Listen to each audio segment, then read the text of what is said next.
सुब्रत कुमार दास राज्य सभापति न्याय पाई लड़ाई परिवार आज 78तम स्वाधीनता दिवस एवं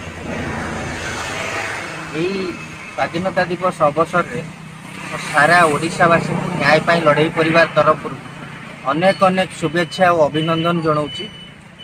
एवं आज भी लोक स्वाधीनता है ना कारण ये जो समाज रे जो चली घटना मान ये सब बंद हवा निहाती जरूरी अच्छी एवं ए प्रति सरकार सचेतन हवा दरकार अच्छी।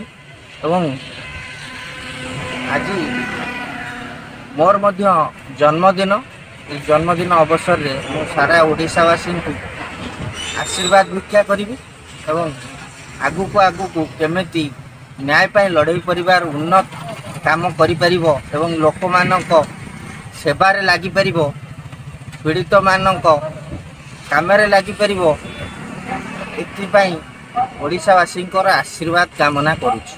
रहुछि जय जगन्नाथ।